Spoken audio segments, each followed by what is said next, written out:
Buenos días, hermanas. Feliz miércoles para todas. Que el Padre Santo les bendiga en este día a todas y a sus familias. Y le damos gracias por permitirnos un día más compartir las enseñanzas que hemos venido teniendo acerca de las cartas a las 7 iglesias en Apocalipsis, en el libro de Apocalipsis. En esta ocasión me corresponde compartir acerca de la iglesia de Sardes. Es un comentario de un pastor que se llama William Barclay, que tiene un comentario muy bonito acerca de esta iglesia, las cual voy a compartir en este día con ustedes, pidiéndole a Dios que nos ayude a abrir nuestro entendimiento, nuestros oídos espirituales, para comprender todo lo que el Señor nos quiere revelar, enseñar, instruir con estas cartas, con estos estudios y aplicarlo a nuestras vidas. Todos nosotros que de manera individual o como juntos pues formamos la iglesia de Jesucristo, en la cual Él quiere corregir y limpiar, quitarnos toda arruga y toda mancha y presentarnos aprobados delante de Él de manera individual y como su iglesia también. Así que el Espíritu Santo nos redarguye, nos guía a entender lo que el Señor nos quiere hablar en estos estudios. La carta a Sardes, Apocalipsis 3 del 1 al 6. Escribe al ángel de la iglesia de Sardes. Estas cosas las dice el que tiene los 7 espíritus de Dios y las 7 estrellas. Yo conozco tus obras, sé que tienes fama de estar vivo, pero que en realidad estás muerto. Mantente en guardia y fortalece lo que queda y lo que está para morir. No he encontrado tus obras concluidas delante de mi Dios. Acuérdate, por tanto, de cómo recibiste y aceptaste el Evangelio y cúmplelo y arrepiéntete. Porque si no estás en guardia, vendré como un ladrón sin que sepas a qué hora te sorprenderé. Pero tienes unas pocas personas en Sardis que no se han ensuciado las vestiduras y se pasearán conmigo con vestiduras blancas porque se lo merecen. El que obtenga la victoria será vestido de ropas blancas, y yo no borraré su nombre del libro de la vida, sino que reconoceré su nombre en presencia de mi Padre y de sus ángeles. El que tenga oídos, que preste atención a lo que el Espíritu está diciendo a las iglesias. Sardes, esplendor ayer y decadencia hoy. Sir Ramsay decía de Sardes que era el ejemplo más típico del contraste melancólico entre un pasado esplendoroso y un presente ruinoso. Sardes era la ciudad degradada. 700 años antes de que le escribiera esta carta, Sardes había sido una de las mayores ciudades del mundo. Allí reinaba el rey de Lidia sobre su imperio con esplendor oriental. Por aquel entonces Sardes era una ciudad de Oriente y era hostil al mundo griego. Sardes estaba en medio de la llanura del río Hermo. Al norte de esa llanura se erguía la gran sierra del monte Tomolo, de la que salían, a manera de espolones, una serie de colinas, cada una de las cuales formaba una estrecha meseta. En uno de esos espolones, unos 500 metros monte arriba, estaba la Sardes original. Está claro que su posición la hacía casi inexpugnable. Los lados del espolón eran suaves precipicios, y solamente donde se encontraba con la cordillera del monte Tomolo había una cierta posibilidad de acceder a Sardes, y hasta ese camino era duro y empinado. Se ha dicho que Sardes permanecía como una atalaya gigantesca vigilante el valle del Hermo. Llegó un tiempo en que el estrecho espacio en la cumbre de la meseta era demasiado pequeño para la expansión de la ciudad, y Sardes creció alrededor del pie del espolón sobre el que estaba la ciudadela. El nombre Sardes, Sardeis en griego, es en realidad un plural porque se trataba de 2 pueblos, uno en la meseta y otro abajo en el valle. La riqueza de Sardis era legendaria. Por en medio del pueblo de abajo fluía el río Pactolo, que se decía en los días antiguos que tenía aguas auríferas, de las que procedía mucha de la riqueza de Sardis. El más famoso de los reyes de Sardis fue Creso. Los de Sardis se consideraban demasiado a salvo para tener que montar la guardia, y así fue como cayó Sardis. Una ciudad con una historia así sabía lo que quería decir el Cristo resucitado cuando dijo, velad. Unos pocos intentos de rebelión que no tuvieron éxito, pero Ciro siguió una política deliberada, prohibió a todos los habitantes de Sardis que tuvieran armas de guerra. Les mandó usar túnicas y zapatillas en vez de sandalias militares. Les ordenó que enseñaran a sus hijos a tocar la lira, a cantar y a bailar y a vender al por menor. Sardis había sido floja antes, pero el último vestigio de espíritu se desterró y se convirtió en una ciudad degenerada. Desapareció de la historia bajo el dominio persa durante 2 siglos. A su debido tiempo se rindió Alejandro Magno, que la convirtió en una ciudad de cultura griega. Y entonces la historia se repitió otra vez. Después de la muerte de Alejandro Magno, hubo muchos candidatos a asumir el poder. Antíoco, que se hizo con el mando de la región en la que estaba Sardis, estaba en guerra con un rival que se llamaba Aqueo, que buscó refugio en Sardis. Antíoco sitió la ciudad durante todo un año. Entonces un soldado llamado Lagoras repitió la hazaña. Por la noche, con una banda de valientes, escaló los escarpados riscos. Los de Sardis habían olvidado la lección. No había nadie de guardia, y Sardis cayó otra vez por no ser vigilante. A su debido tiempo llegaron los romanos. Sardis seguía siendo una ciudad rica. Era el centro de la industria de la lana y pretendía haber descubierto el arte de teñirla. Llegó a ser una ciudad romana de refugio. El año 17 después de Cristo fue destruida por un terremoto que asoló toda la zona.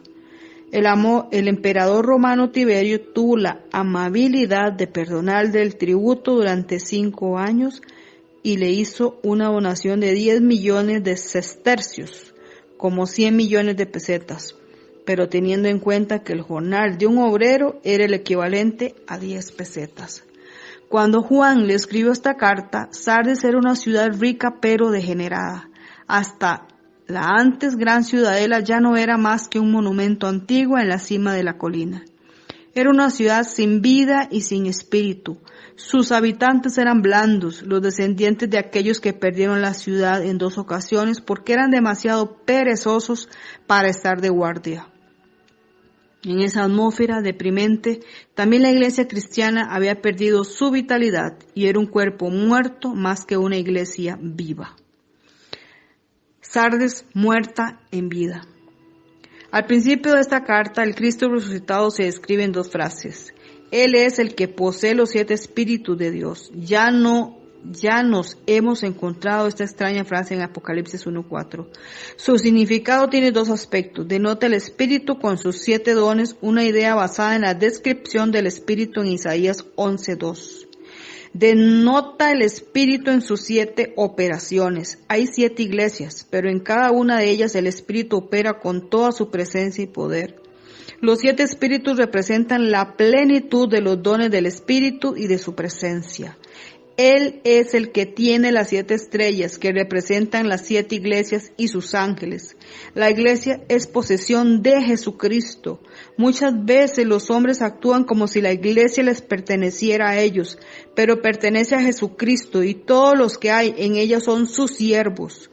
En cualquier decisión acerca de la iglesia, el factor decisivo debe ser no lo que cualquier persona quiera que se haga, sino lo que Jesucristo quiere que se haga. La terrible acusación que se hace contra la iglesia de Sardis es que, aunque tiene fama de estar viva, está de hecho espiritualmente muerta. El Nuevo Testamento compara frecuentemente el pecado con la muerte. En las epístolas pastorales leemos, pero la que se entrega a los placeres viviendo está muerta. 1 Timoteo 5:6. El hijo pródigo es el que estaba muerto y está vivo otra vez. Lucas 15:24. Los cristianos de Roma son personas que han pasado de estar entre los muertos a estar entre los vivos. Romanos 6:13. Pablo dice que sus conversos en sus días precristianos estaban muertos en sus delitos y pecados. Efesios 2 del 1 al 5.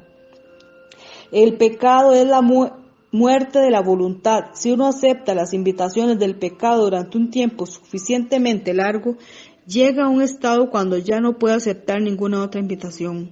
Los hábitos se apoderan de él de tal manera que ya no puede romper con ellos. Uno llega, como decía Séneca, a aborrecer sus pecados y a amarlos al mismo tiempo. Habrá pocos entre nosotros que no hayan experimentado el poder de algún hábito en el que hayan caído.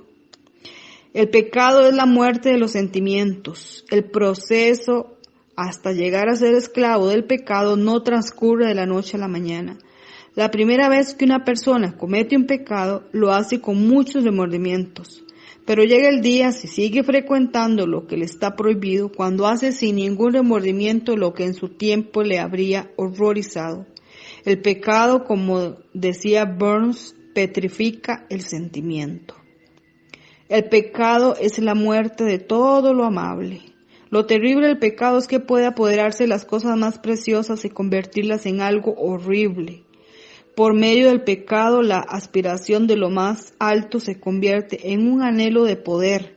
El deseo de servir puede llegar a ser una intoxicación de ambición. El deseo de amor puede degenerar en una pasión de concupiscencia. El pecado es el asesino de todo lo precioso que hay en la vida. Solo por la gracia de Dios podemos escapar a la muerte del pecado. Sardis, una iglesia sin vida. La falta de la vida de la iglesia de Sardis tenía un efecto extraño. La iglesia de Sardis no tenía el problema de ninguna herejía. La herejía siempre es el producto de una mente inquisitiva. Es de hecho señal de que una iglesia está viva. No hay nada peor que el estado de uno que es ortodoxo porque es demasiado perezoso para pensar las cosas por sí mismo. Mejor cuenta le traería una herejía que le preocupara sincera e intensamente que una ortodoxia que le trajera sin cuidado. La iglesia de Sardis no era objeto de ningún ataque desde el exterior, ni por parte de los paganos ni por parte de judíos. La verdad es que estaba tan muerta que no valía la pena ni atacarla. Las epístolas pastorales describen a los que se habían desviado de la fe verdadera, pretendiendo tener una forma de piedad, pero mostrando que no tenía ninguna eficacia, según de Timoteo 3:5. El Nuevo Testamento original lo traduce con fachada de religiosidad, pero desmintiendo su eficacia. Una iglesia que está viva de veras siempre estará bajo ataques. Ay de vosotros, decía Jesús, cuando todos los hombres hablen bien de vosotros. Lucas 6:26. Una iglesia con un mensaje positivo es impepinable que tenga que arrastrar oposición. Una iglesia que esté tan aletargada que deje de producir una herejía está mentalmente muerta. Y una iglesia que sea tan negativa como para dejar de suscitar oposición está muerta en su testimonio de Cristo. Sardis, alerta. Si hay algo que todavía se puede rescatar de la ruina inminente de la iglesia de Sardis, los cristianos deben despertar del letargo mortal y mantenerse alerta. Es este el mandamiento que aparece más frecuentemente en el Nuevo Testamento. El estado de alerta debe ser la actitud constante del cristiano. Ya es hora, dice Pablo, despertar del sueño, Romanos 13:11. Velad, estad firmes en la fe, portaos varonil y esforzaos. 1 Corintios 16:13. Se ha dicho que la vigilancia eterna es el precio de la libertad y el estado eterno de alerta es el precio de la salvación. El cristiano debe estar vigilante frente a las tretas del diablo. 1 Pedro 5:8. La historia de Sardis tenía ejemplos vivos de lo que le sucede a una guarnición que se descuida en la guardia. El cristiano está bajo constantes ataques de los poderes que tratan de apartarle de Cristo. A menudo estos ataques son sutiles. Debe, por tanto, mantenerse alerta. El cristiano debe estar en guardia contra la tentación. Velad y orad, dijo Jesús, para no caer en tentación. Mateo 26:41. La tentación espera que bajemos la guardia para atacarnos. En la vida cristiana hay que mantener una vigilancia constante contra ella. Repetidamente el Nuevo Testamento exhorta al cristiano a estar en guardia esperando la llegada del Señor. Velad, por tanto, decía Jesús, porque no sabéis qué día viene vuestro Señor. Lo que os digo a vosotros se lo digo a todos. Alerta. Mateo 24:42, Marcos 13:37. No durmamos como los demás, escribe Pablo, sino vigilemos y seamos sobrios. Primera Tesalonicenses 5:6. Nadie sabe el día ni la hora en que para él la eternidad invadirá el tiempo. El último día es un secreto, decía Agustín, para que estemos alertas todos los días. El cristiano debe estar en guardia contra la falsa enseñanza. En el mensaje de despedida de Pablo a los ancianos de Éfeso les advierte que hay lobos rapaces que invadirán el aprisco y que desde dentro se levantarán personas que hablarán cosas perversas. Por tanto, velad. Hechos 20, 29, 31. El cristiano tampoco debe olvidar que aunque él esté alerta esperando a Jesucristo, Jesucristo le está vigilando a él. No he encontrado tus obras concluidas, dice el Cristo resucitado, a la vista de mi Dios. Aquí nos salen al encuentro dos grandes verdades. Primero, Cristo espera algo de nosotros. A menudo le consideramos alguien a quien acudimos en busca de cosas. Su fuerza, su ayuda, su apoyo, su consuelo. Pero no debemos olvidar que Él espera nuestro amor, lealtad y servicio. Lo que debemos hacer está en nuestra mano. El viejo dicho es cierto, fatalidad es lo que no tenemos más remedio que hacer. Destino es lo que debemos hacer. El cristiano no cree en una fatalidad inevitable, pero sí cree en un destino que puede aceptar o rechazar. De cada uno de nosotros Cristo espera algo y a cada uno de nosotros nos corresponde hacer algo. Continuando con el estudio de Sardis. Imperativos del Cristo resucitado. En el versículo 3 de Apocalipsis 3, del 1 al 6, tenemos una serie de imperativos. El Cristo resucitado dice, acuérdate de cómo recibiste y aceptaste el Evangelio. Es el imperativo de presente y quiere decir, mantenga vivo su recuerdo, no deje nunca que se le olvide. El Cristo resucitado le está diciendo a los cristianos aletargados de Sardis que tengan presente siempre la emoción con que oyeron por primera vez la buena nueva. Es un hecho de la vida que hay cosas que agudizan la memoria que se ha vuelto insensible. Cuando, por ejemplo, volvemos a una tumba, el dolor al que los años han quitado el filo vuelve a ser agudo otra vez. Una y otra vez el cristiano debe encontrarse ante la cruz y recordar lo que Dios ha hecho por él en Jesucristo. El Cristo resucitado dice, arrepiéntete. Este es un imperativo y describe una acción concreta. En la vida cristiana debe haber un momento decisivo cuando una persona decida dejar el viejo camino y empezar uno nuevo. El Cristo resucitado dice, cumple los mandamientos del Evangelio. Aquí tenemos de nuevo un imperativo de presente que indica una acción continua. Quiere decir, no dejen nunca de cumplir los mandamientos del Evangelio. Aquí tenemos una advertencia contra lo que podríamos llamar un cristianismo discontinuo. Muchos de nosotros somos cristianos a ratos, pero la mayor parte de las veces nos portamos como si no lo fuéramos. Hay en el mandamiento de velar. Hay un antiguo dicho latino, los dioses andan con los pies envueltos en lana, su llegada es silenciosa e inadvertida hasta que uno se encuentra sin previo aviso ante la eternidad. Pero eso no le sucede a los que viven todos los días en la presencia de Cristo. Al que camina con Él no le puede alcanzar por sorpresa su venida. Sardis, con pocos fieles. En el versículo 4, brilla a través de la oscuridad un rayito de esperanza. Hasta en Sardis hay unos pocos fieles.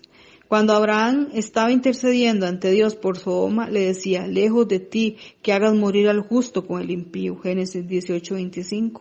En la antigua historia de los reyes, Abías fue el único de los hijos de Jeroboam que fue sepultado normalmente, porque en él se halló alguna cosa buena delante del Señor. 1 Reyes 14:13.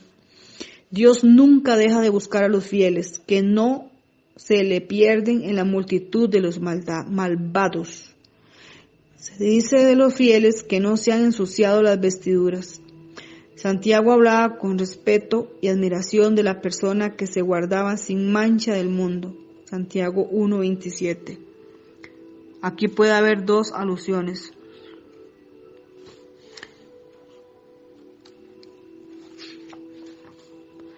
Sardis, la triple promesa. A los que hayan sido fieles se les hace una triple promesa. Serás vestidos con ropas blancas, se decía de los íntegros, que resplandecerán como el sol en el reino de su Padre. Mateo 13:43. Y se dice de Dios que se cubre de luz con una túnica. Salmo 104:2. ¿Qué significan las vestiduras blancas? En el mundo antiguo representaba la alegría de las fiestas, que en todo tiempo sean blancos tus vestidos, decía el predicador, y nunca te falte perfume en la cabeza, Eclesiastés 9:8. La ropa blanca puede que represente el hecho de que los fieles serán huéspedes en el banquete de Dios. En el mundo antiguo las vestiduras blancas representaban la victoria. Cuando se celebraba un triunfo romano, todos los ciudadanos se vestían de blanco. La ciudad misma se decía que era una urbe cándida que estaba de blanco. Las vestiduras blancas puede que representen la recompensa de los que hayan obtenido la victoria. En cualquier país y época, el blanco es el color de la pureza y según esto, las vestiduras blancas puede que representen la pureza cuya recompensa es ver a Dios. Bienaventurados los puros de corazón, porque serán los que vean a Dios. Mateo 5:8. Se ha sugerido que las vestiduras blancas representan los cuerpos de la resurrección que tendrán algún día los fieles. Los que hayan sido fieles participarán de la blancura de la luz, que es la túnica de Dios mismo. No tenemos que escoger entre estos diversos significados. Bien podemos creer que están incluidos todos en la grandeza de esta promesa. Sus nombres no serán borrados del libro de la vida. El libro de la vida es una concepción que se encuentra a menudo en la Biblia. Moisés estaba dispuesto a que su nombre fuera borrado del libro de Dios. Había escrito si su sacrificio pudiera salvar a su pueblo de las consecuencias de su pecado. Éxodo 32:32. El salmista esperaba que los malvados fueran borrados del libro de los vivientes. Salmo 69:28. Cuando llegue el juicio, los que estén escritos en el libro de la vida serán librados. Daniel 12:1. Los nombres de los colaboradores de Pablo están escritos por Dios en el libro de la vida. Filipenses 4:3. El que no esté escrito en el libro de la vida será arrojado al lago de fuego. Apocalipsis 20:15. Solo los que estén escritos en el libro de la vida del Cordero entrarán en la bendición eterna. Apocalipsis 21:27. En el mundo antiguo los reyes guardaban un registro de sus ciudadanos. Cuando uno cometía un crimen contra el Estado o cuando moría, se tachaba su nombre de ese registro. El que el nombre de uno fuera escrito en el libro de la vida era que le contaran entre los fieles ciudadanos del reino de Dios. Jesucristo confesará sus nombres ante su Padre y sus ángeles. Jesús prometió que a Él le confesará delante de los hombres, Él le confesará delante de su Padre, y al que le negara, Él también le negaría delante de su Padre. Mateo 10:32 y Lucas 12:8. Jesucristo es eternamente fiel con la persona que le es fiel. En el nombre de Jesús, que el Padre eterno nos ayude en su Santo Espíritu a serle fieles, a permanecer firmes y que nos encuentre aprobados, sea que nos llame a su presencia o nos veamos en su segunda venida. Bendiciones. Amén.